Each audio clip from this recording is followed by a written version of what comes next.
Hi everybody, welcome back, and if this is your first time, welcome. My name is Haddad, and today I'd like to talk about what causes addiction. Why do people get addicted?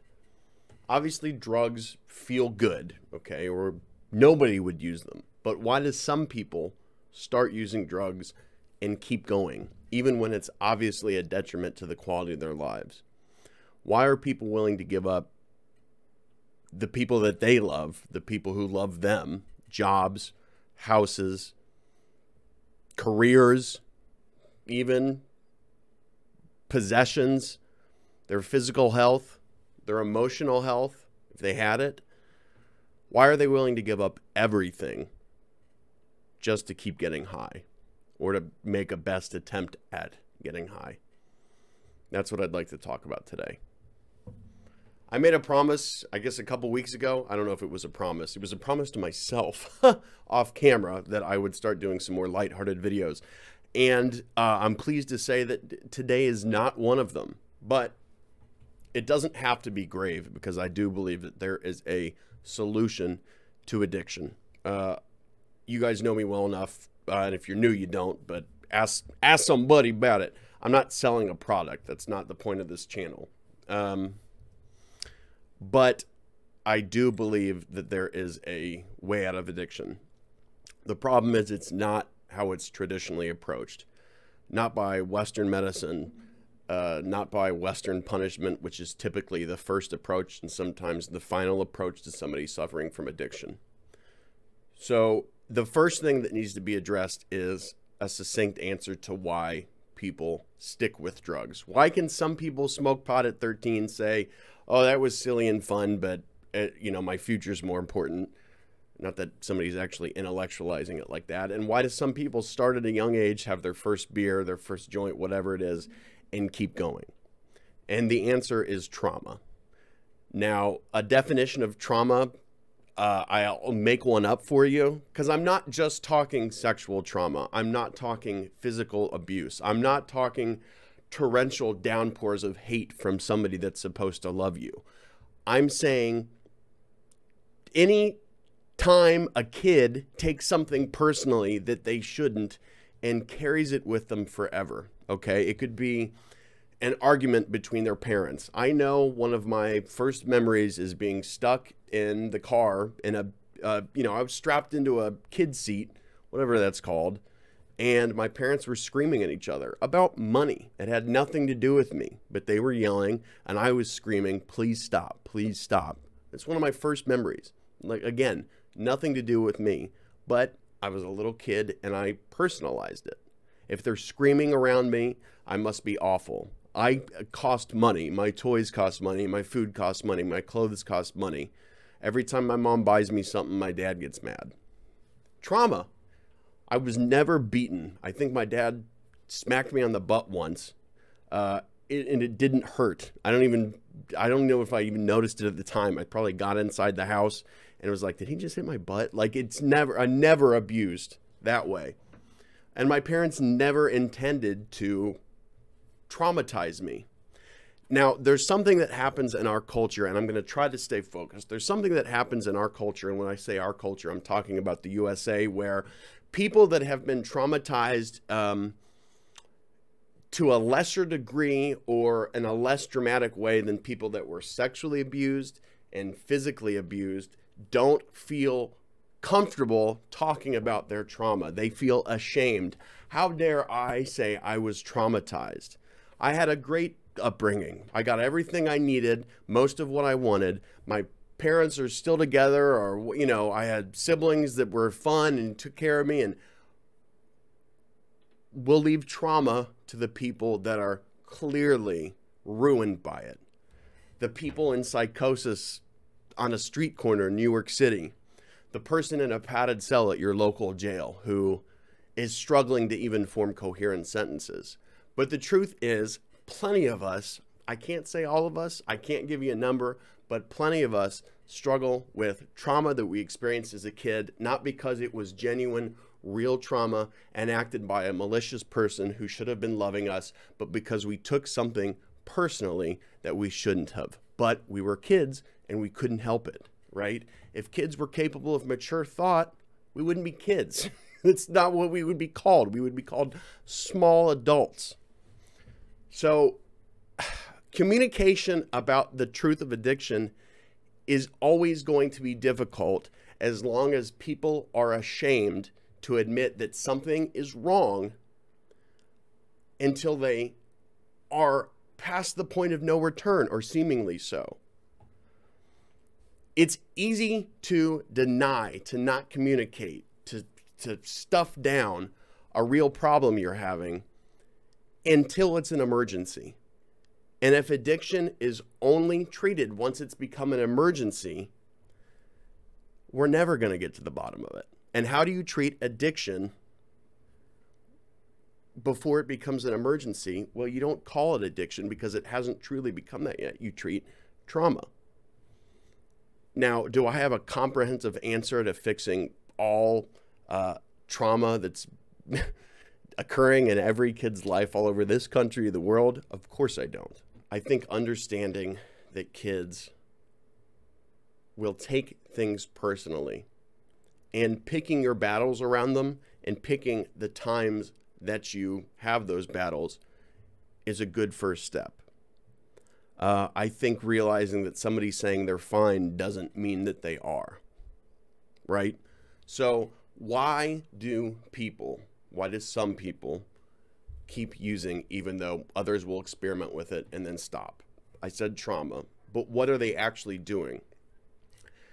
They don't have a solution for their problem. If trauma makes somebody feel ashamed of themselves, assumes that everyone around them views them as insignificant, minuscule, diminutive, they have found a solution in drugs, in getting out of their own head that they otherwise didn't have.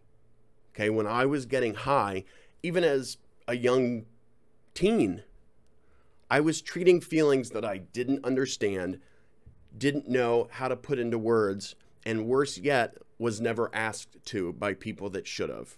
Now, I know my mom will probably listen to this video at some point, and she's going to say, oh my stars, I should have asked my baby what's wrong, okay? And maybe that's true.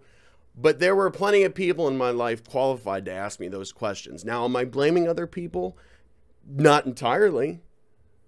But if there are school counselors, cops that interacted with me, therapists, and none of them said what's really going on and pushed for it, then yeah, they're to share some blame.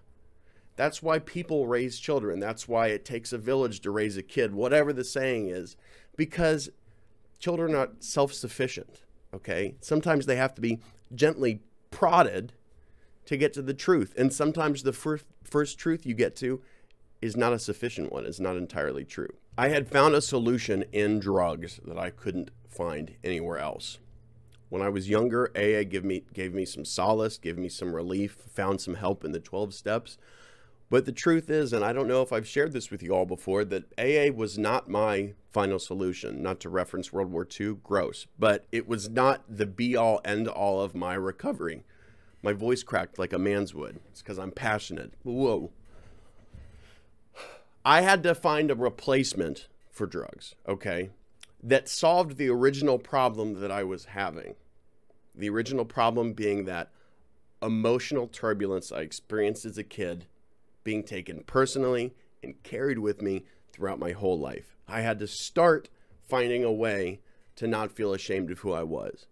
Start trying to believe that the people around me didn't hate me, that their compliments were genuine. The good news is you don't have to get to the end of that path before you can stay sober. You can just start walking down it. There are plenty of days when I still feel embarrassed about things that I've done. I posted videos yesterday of me playing music, and I'm embarrassed about it, even though you were all very nice. Thank you.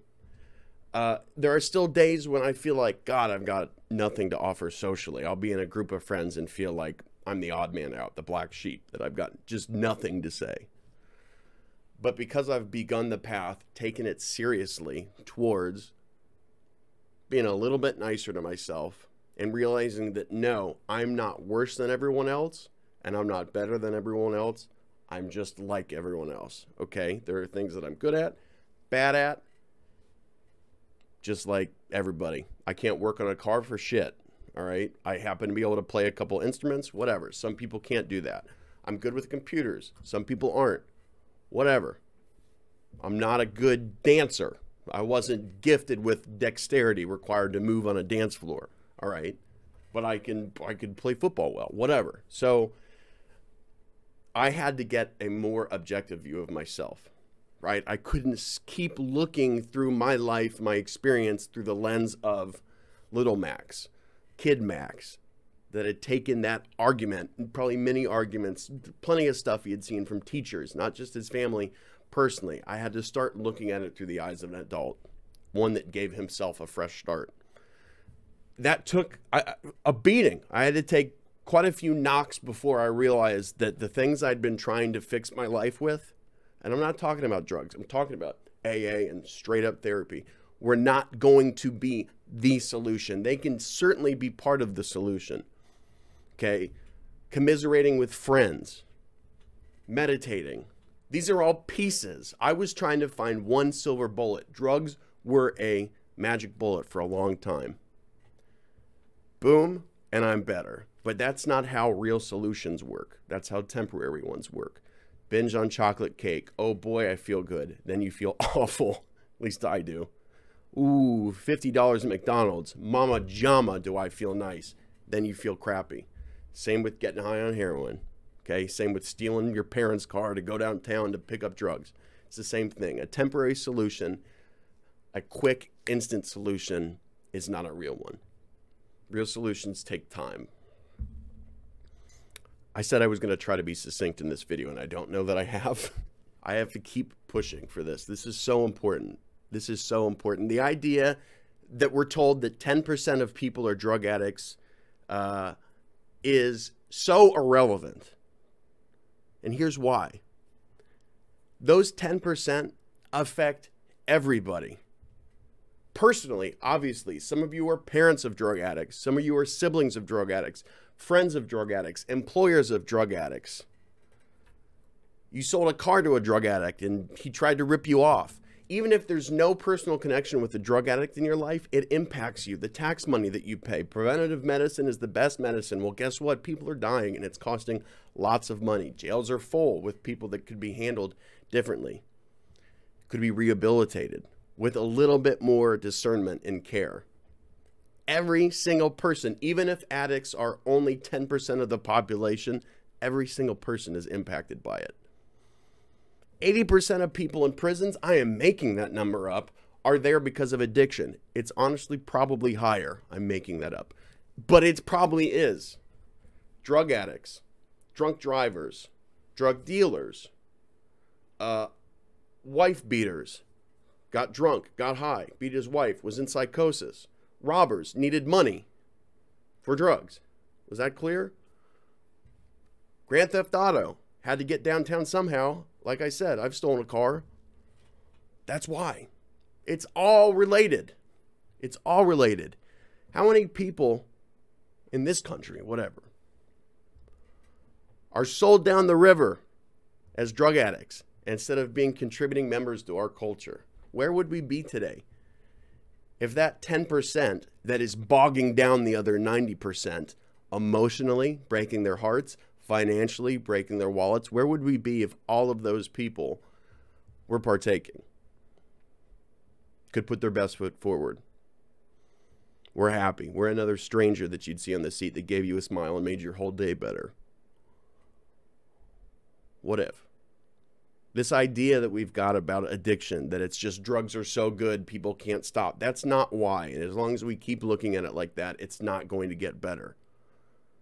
The idea that you can punish somebody to the point that they just figure it out is not the case. I got so lucky. If you look at my story and you don't pay attention closely enough, it is easy to think that I just got beat up so bad. Hell, I just said it. Beat up so bad that I found the solution. I had the perfect combination of variables to allow me to get and stay sober. I had the perfect combination of therapy, the perfect parents, perfect family, perfect friends, perfect punishments, just enough of it, not too much of it. If you had given me 15 years in prison instead of a few, I would have given up. Everything aligned. The moons and the stars and that's why. It doesn't work like that for everybody else.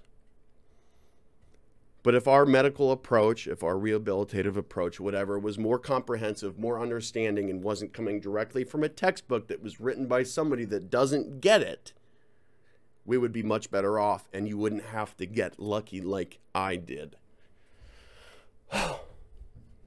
Keep pushing. We can get somewhere with it. We really can. It's about time. It baffles me that this has been a problem for so long. And this is where we're at with it. What's the saying? We've been to the moon. My God, we've been to the moon and we can't figure this out. Have a wonderful day. I'll talk to you soon. Thank you.